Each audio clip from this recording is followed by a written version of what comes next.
Well, we are into the last segment of this beautiful game of football that we won away at Vitality Stadium by 1-goal-to-nil scored by Casemiro in the 9th minute. Smash the like button, comment and share. If you're watching us for the very first time, endeavor to subscribe to this channel so as not to miss out on stories that we do upload in here on a daily. United is just less by 1 point to qualify for the Champions League next season. That's it. And I think on Thursday, that is going to be done and dusted at Old Trafford.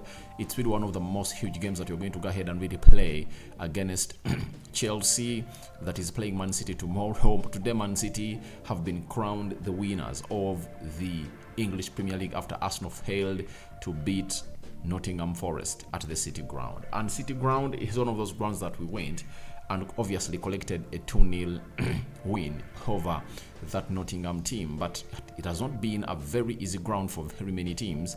And we are the lucky few that have gone ahead there and obviously collected 3 points and tormented the team that side. So let's go to the player ratings from the goalkeeper and the substitutes that Erik ten Hag brought on the field of play. David De Gea pulled out close to 3 fantastic saves, kept a clean sheet. His ball distribution was on point. He looked like the man that's gonna hate to win the Golden Glove of the season. 17 clean sheets, and he's left with 2 more games to go. And you might find him to the position of really keeping even 19. Yeah, I understand that Old Trafford, it's hard for us to concede a goal. So we've kept very many clean sheets at Old Trafford, and we've taken very many games without really conceding. I think we last saw a goal into the net of United in the Premier League when you're playing which team? Was it Crystal Palace? Because we beat Brentford 1-0, we beat Everton 2-0, we beat Aston Villa 1-0, we beat Wolverhampton Wanderers 2-0. So I don't even remember the last time we conceded a goal at Old Trafford. So I'm giving David De Gea a 7 out of 10 today. He really looked great. There was a one-on-one situation. I think it was facing, Anthony? And then he really used his legs to stop it from really crossing the goal line. And if at all they got one back, it would have been something easy for us as a team of Manchester United. So he did what he had to do, and I'm giving him a 7 out of 10. Aaron Wan-Bissaka, solid at the back. He had close to 3 cutbacks into the 18 yards box area of Bournemouth today. He looked great. And I now understand exactly why Erik ten Hag is benching Diego Dalot for Aaron Wan-Bissaka. That means Aaron Wan-Bissaka is really in elite form to go on and really attack the remaining games of the season, as he is really excellent and looking good. So I think I'm giving Bissaka a 7.5 out of 10. He put in a very good performance that everyone is here to hail about. That is Aaron Wan-Bissaka. Luke Shaw, another one who really put in a very solid performance, and the confidence that is really growing in him and playing like a senior player is one of those things that you'll always miss out on him when he is not on the field of play. But the way he looked solid, he was confident, press resistant, he knocked down the ball very well. I never saw him put a foot wrong, so I'm giving Luke Shaw a 7 out of 10. And that game that you won today, it was so much reliant onto the back 5 of Manchester United. When I talk about the back 5, I mean David De Gea, Bissaka, Luke Shaw, Lindelof, and Raphael Varane. Let's do a little bit of Raphael Varane today. Now, Raphael Varane, solid, played all the minutes, and he's looking fresh. Doesn't look like he's an injury away from obviously going back to the sick bay. It shows you the importance of a defender like him. Each and every time he plays in that central defense, the command is always great, because all those defenders in that defense give him respect that he deserves. If at all it's Harry Maguire, you'll understand that respect is not there. Respect is not there for Harry Maguire because of what he has gone ahead to do on the field of play. He has scored in his own net, fouled his fellow players. So Varane really looked gold, and I'm giving him a 7 out of 10. Then we go to Lindelof. Lindelof, for the very first time, I think in like 2 seasons, we're going to have to start 9 consecutive games of Manchester United. It shows you how good he has become, and has gone ahead to prove to Eric Ten Hag that, please, this is my position and does not belong to Harry Maguire. He's one of the beneficiaries of the injuries of Rafael Varane and Lisandro Martinez. And when Varane was away and Lisandro Martinez was playing alongside Luke Shaw, then when Varane returned, the manager is really playing them together. So, Lindelof, 7.5 out of 10. He's one of those people that I've gone ahead to put in a performance that I've gone ahead to hail.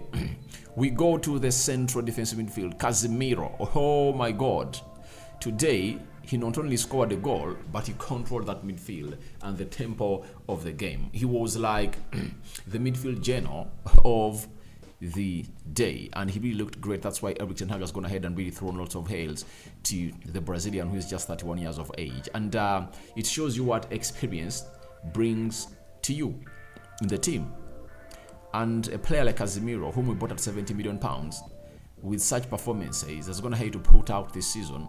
No player is going to come out and obviously call him out for his performances, because he is worth that amount of money. Even if you had bought him £100 million, everyone would have gone ahead to admit that, all right, he was worth that amount of money, because he's gone ahead to give us stability into the team of Manchester United, and he's getting an 8 out of 10 for me today. Ericsson, a little bit on and off, blowing hot and cold.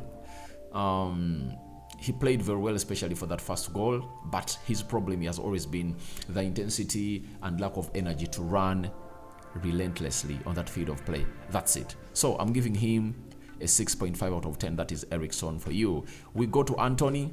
He had a very silent game, and he looked like the other Anthony, back to default mode of really going in for curling efforts and shooting aimlessly, and he never found himself in positions of really causing havoc to that team of Bournemouth. So I'm giving him a 6.5 out of 10. That is Anthony.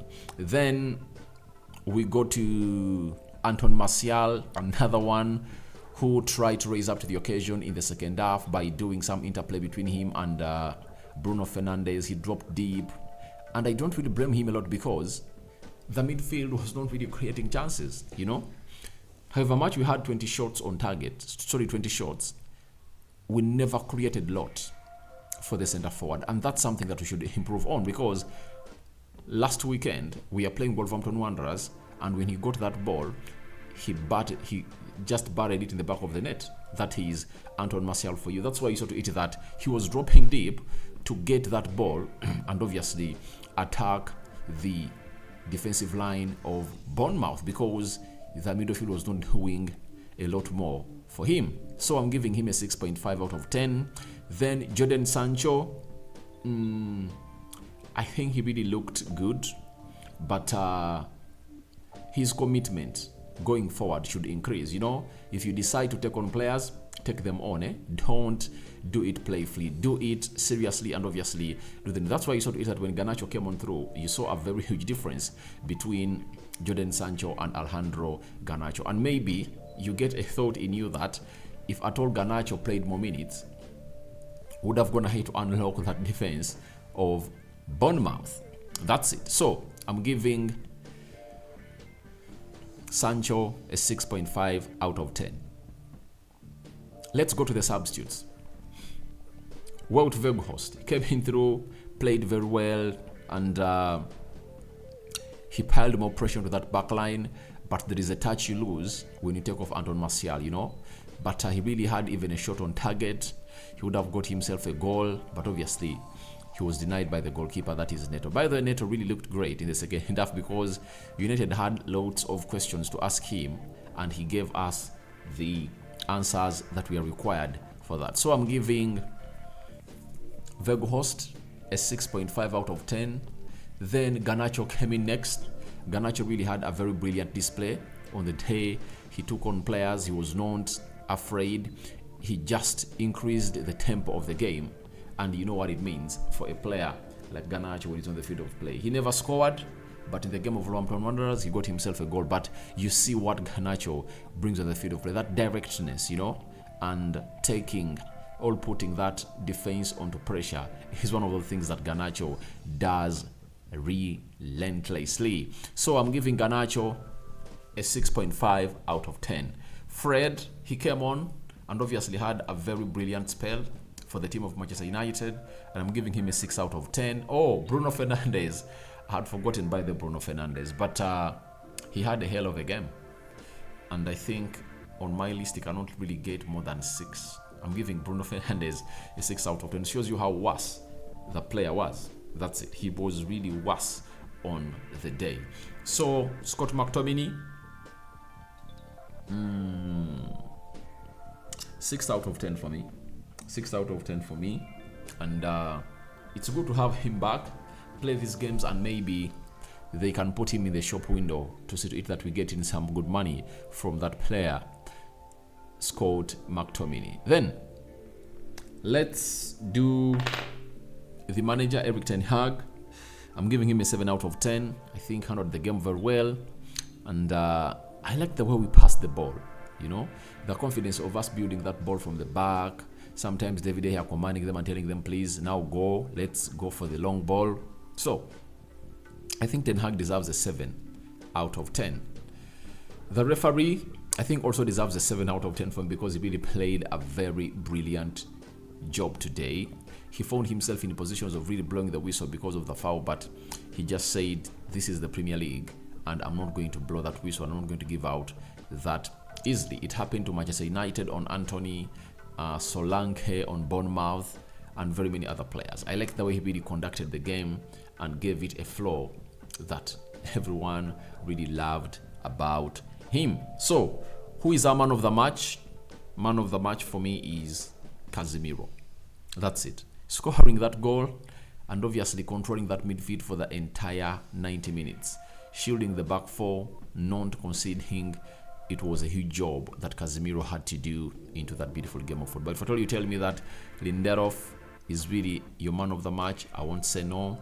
Bissaka being your man of the match, I won't say no, because they too put up brilliant performances. But our front four, we are really lacking. That's why you've seen that no one has gone ahead to really register a 7 out of 10. Yet the defenders have been having 7, 7.5, 8 because of their brilliancy on the day and the work they did for the club of Manchester United into that first third of the pitch. So guys, tell me your thoughts about my player ratings. Go into the comment section. Tell me your player ratings for these players of Manchester United after them beating Bournemouth by 1-0. Remember, we are just 1 point away from qualifying. Sorry about that. We are 1 point away from qualifying in the Champions League. And on Thursday, we are back as we host Chelsea at Old Trafford, a game that we are going to win. I cover you all in the precious blood of Jesus Christ. Smash the like button, comment and share. If you're watching us for the very first time, endeavor to subscribe to this channel so as not to miss out on stories that we do upload in here on a daily. I cover you all in the precious blood of Jesus Christ. I think this is the last video of the day. See you tomorrow, my lovely men.